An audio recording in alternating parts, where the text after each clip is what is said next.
if you want to be popular, don't become a leader. It's the wrong question. As a leader, you're going to make some unpopular decisions for some people, and you won't get a reassurance. When you take care of people, the business takes care of itself. You have to be very clear and keep it simple on a few key metrics and why they are important. You need to be able to stand for something. You're a leader. What do you stand for? Welcome back to CEO Behind the Scenes. I'm Lara Necessian, and today we're exploring what it means to build growth on a foundation of identity and purpose. My guest is Anthony Fazio, CEO of BankVic. Originally founded to serve police officers, BankVic now operates in a much broader landscape. Yet Anthony has doubled down on its roots, leading with authenticity, putting members first, and showing how values can drive both trust and growth.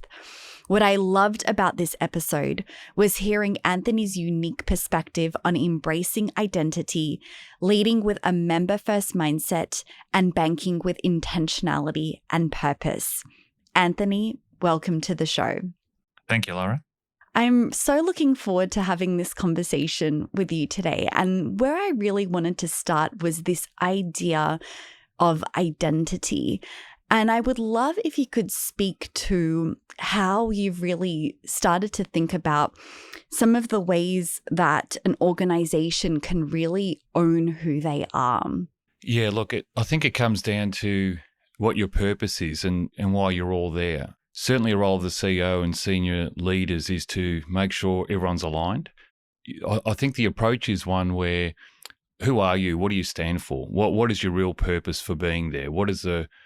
When you strip away everything else, why does the organisation exist and what are you going to do while you're there? Or as a senior leader, you're there as a change agent. And during your journey as a custodian of an organisation, it's incumbent on you to take an organisation from one point to another point. And how you do that is you bring people along the way, and you all need to be aligned as to what you're there for. So that identity is where it all starts. People call it mission, purpose. But at the end of the day, there is a reason that you're all together, and you need to be aligned, and you need to be all serving the common purpose. And it's about aligning each individual as well to that purpose. And was there a particular moment where you decided that you really wanted to go back to the founding purpose of BankVic? Like, was there a particular moment or a thought process where you decided you really wanted to connect back to that origin? Absolutely. I remember it very clearly. It was when I decided to actually apply for the CEO role. My notion back then, no matter how romantic or not it was I wanted to give the bank back to its people, back to its members. I felt that inadvertently, these things happened. We probably drifted as an organisation. There was a great opportunity, I thought, to change the narrative and reinvent yet again who we were by going back to our original purpose. So I thought that we hadn't quite been as focused as we could have been. So my whole pitch, so to speak, was to get back to our roots and get back to basics and realise the potential that was still there. I thought there had been, understandably, a different strategy over the years to try and broaden things and try new things. Whilst that was still positive, there was so much more to be explored by really embracing fully the underlying value of who we are. And I'm curious to know what that journey was like in terms of really bringing people on board towards that vision. Because it's one thing to see that vision and have that desire for the organization yourself. It's another thing to bring an entire team, an organization of people that have perhaps been focusing on other things to reconnect with that same vision that you have and that same purpose that you've shared. How did you go about doing that from a practical perspective? Keeping the message simple and being very clear and consistent with messaging and speaking in terms which people can relate to, not using buzzwords or management words, just being very earthy. A big theme of the way I began leading the organisation is to earth it. We need it to be earthed and humble, and it brings you closer to your members. And it certainly brings you closer to the team and the people. And when you're listening to people and talking with them, it's easier to relate to them. And quite often I was purely replaying what the people of BankVic were telling me. And I was lucky enough to have been there for a year and 3 months. So I was able to, timing is everything. I was able to be there and listen to what people were sharing with me. And then you look at the data and it's just playing that back, and people are very receptive to that.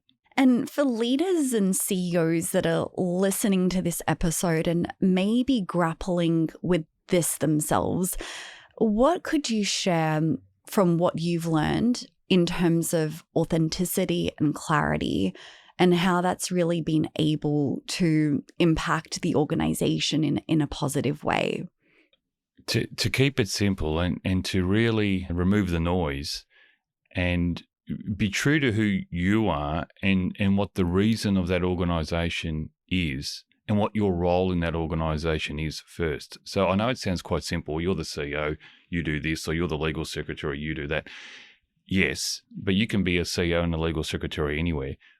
What is it about where you're at that it's expected of you? What are your members paying for you to do that day? And that comes to the core of it. You need to be able to stand for something. Like you're a leader. What do you stand for? What is it that you stand for?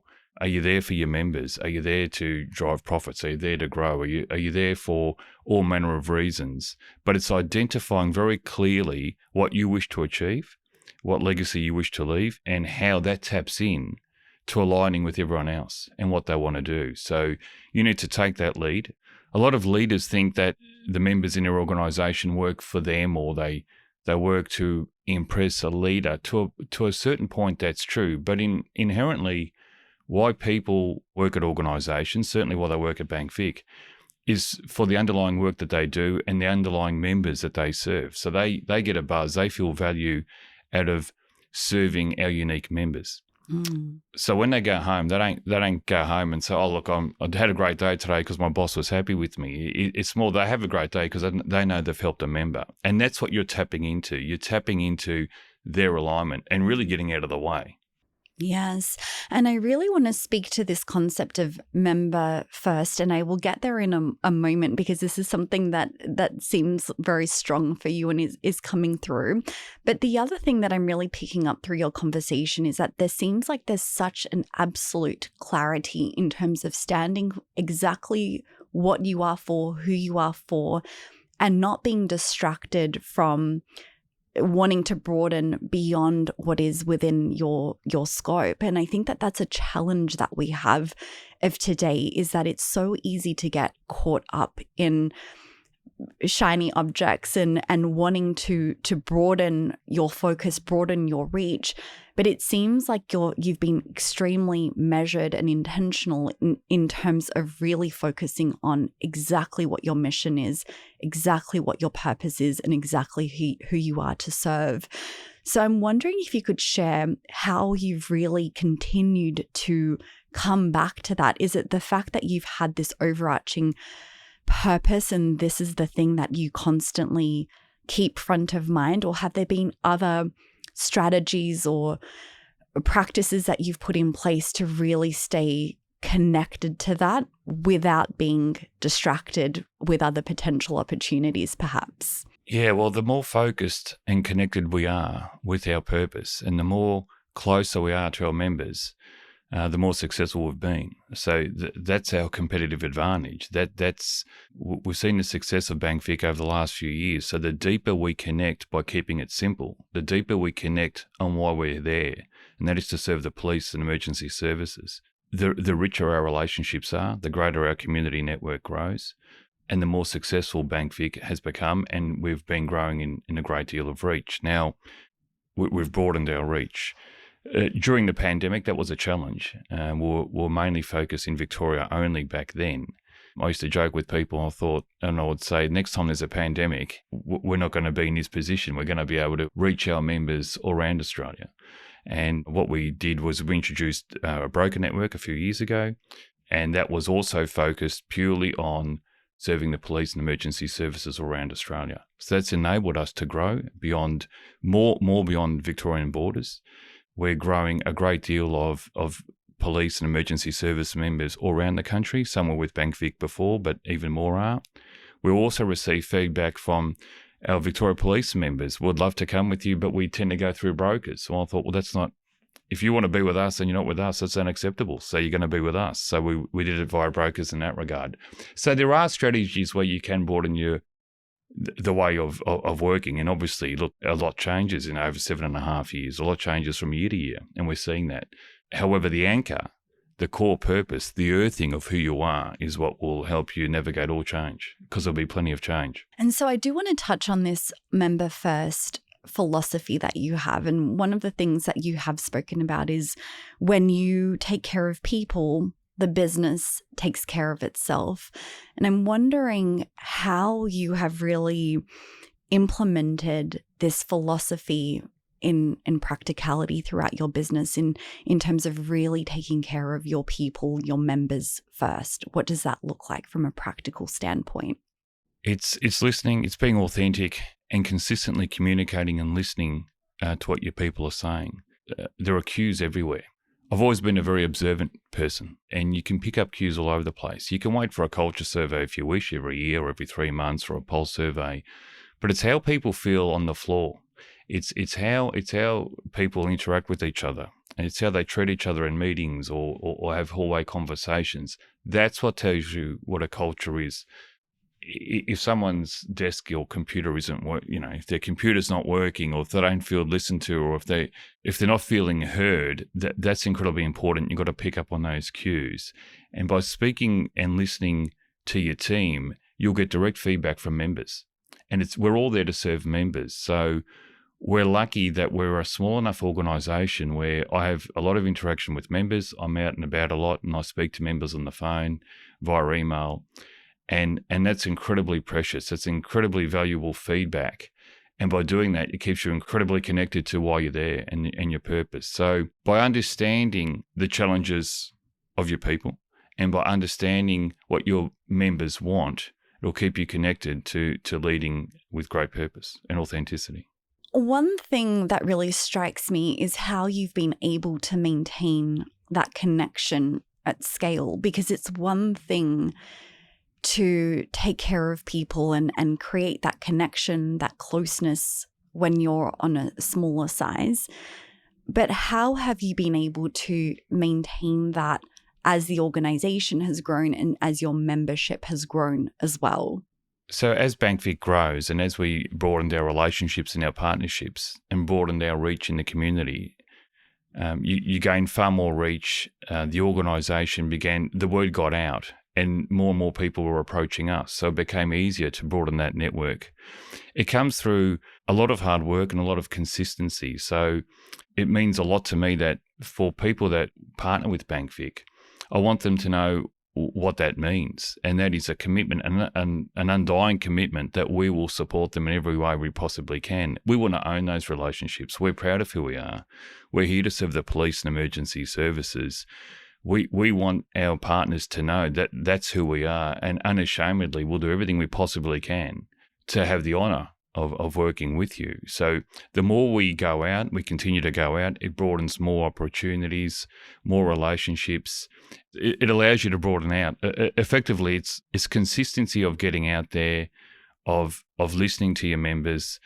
A big part of my role is to really market the bank. I can be behind a desk sending emails, but that's not really, anyone can do that. It's not really why we're there. We're there to be genuine and authentic. And the best way we can do that is by meeting our members where they operate, where they work, and letting them know what they get when they work with us, what they get when they partner with us. Who are we and what do we stand for? And we stand for them.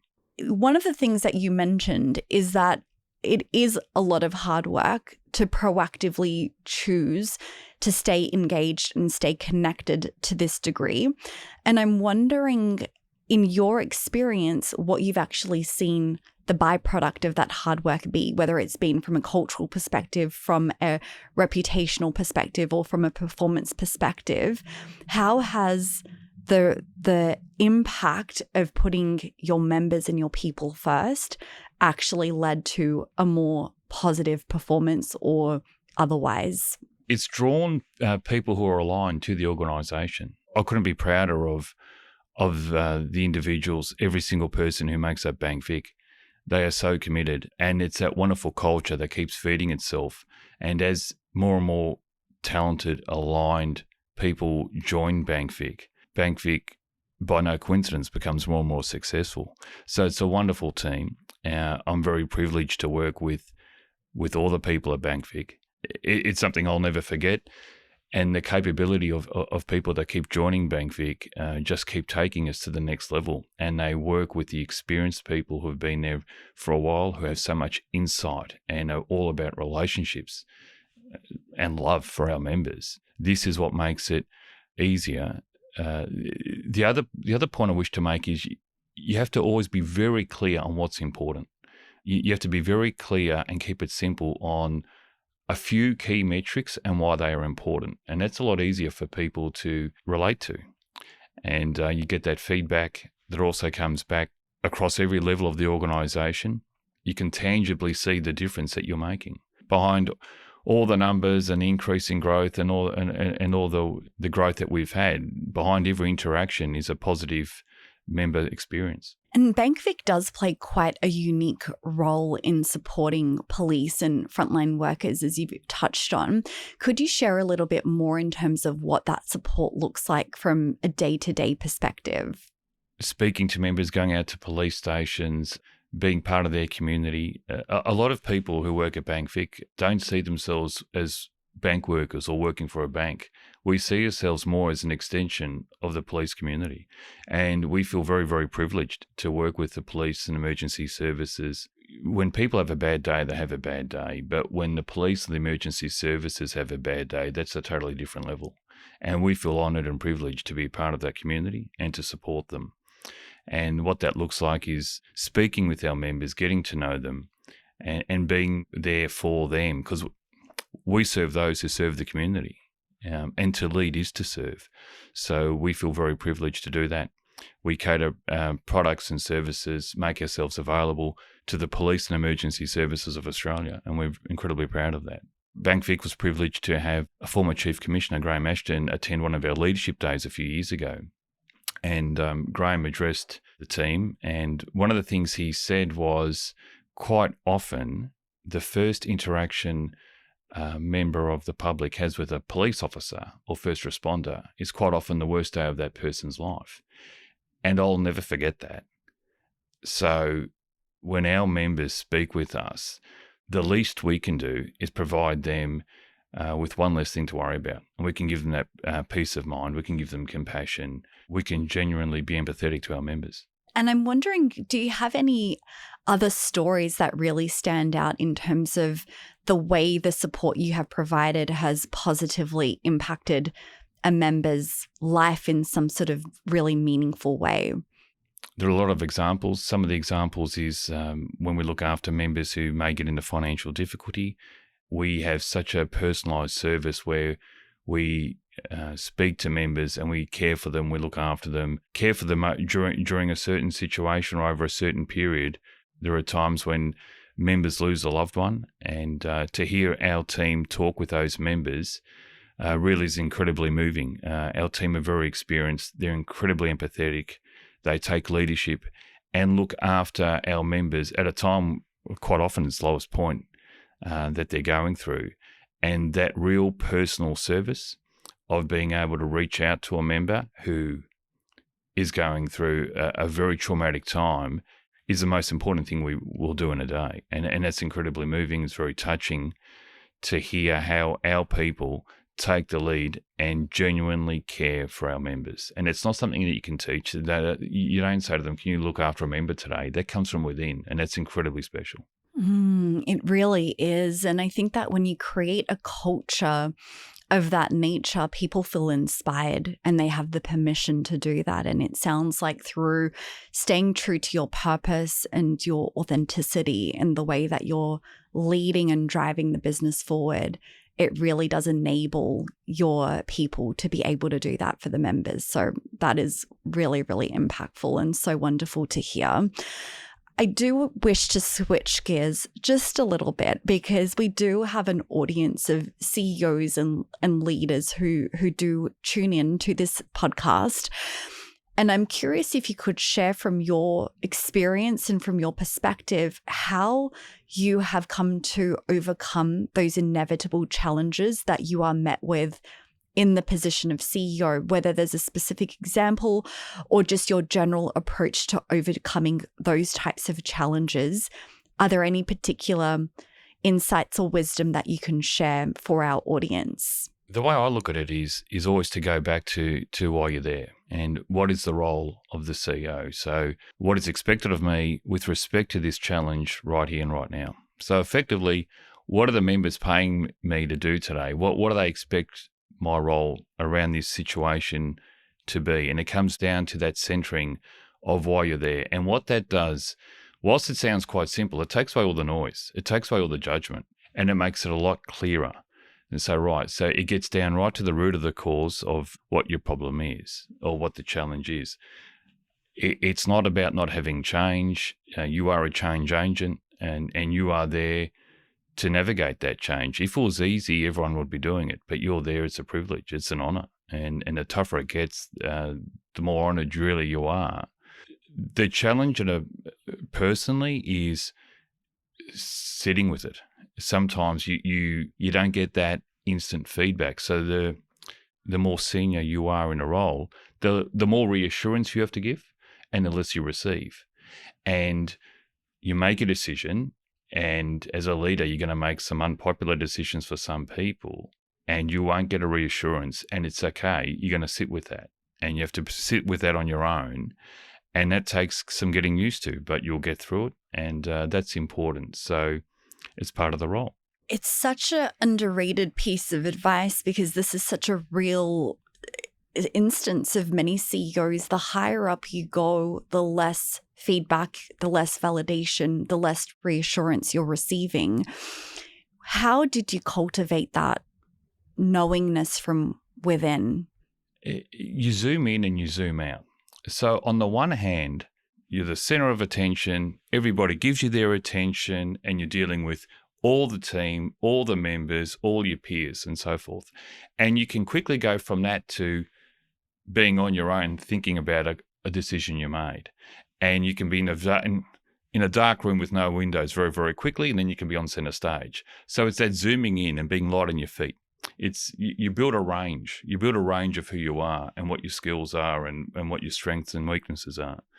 And it's being able to oscillate between the two and navigate between the two without taxing too much of your own energy. And the role itself it can be demanding, but that in itself energizes you. So the role itself will tire you, and it'll regenerate you again. So it's learning to go with it. You work with what you got. You work with where you're at. And another concept is the whole zoom in. I use the whole zoom in, zoom out analogy all the time, and that is where people need your help and your guidance. So you think there's a problem, you need to zoom right down. When people are really across it and at the top, you can zoom right out again. But it's not staying too stuck in any position, and knowing when to zoom in and when to zoom out. And that comes with experience. That's fantastic. And one question I wanted to ask you, advice for other CEOs and leaders, what could you give them in terms of insights or wisdom when it comes to them scaling their business while still staying true to their purpose and connected to who they are? It's understanding what is making you unique and successful and not compromising on that at all, amplifying that, and resisting the temptation, and you said it before, to bring in too many other things that will pivot you away from your underlying purpose.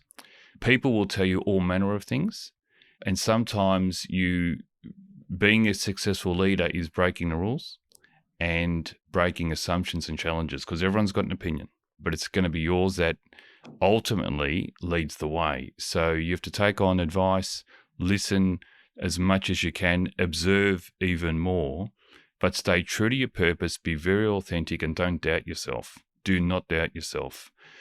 People have to believe in you, and even if they don't like it, they want to know where they stand with you, and that's incredibly important. They would rather know where they stand, whether it's good, bad, or indifferent, than not knowing. Ambiguity is no good for leadership. You need to be clear. And one of my strengths, I'll say, I've always been decisive. You need to be decisive and move forward. And then people will relate to you regardless. Yes. They don't have to agree with you. And it's not about being advice is it's if you want to be popular, don't become a leader. It's the wrong question. It's not even, it shouldn't be considered. It's about, dare I say, being respected, but you have to earn that as well. It's about knowing where you stand, and people want to know what you stand for and who you are.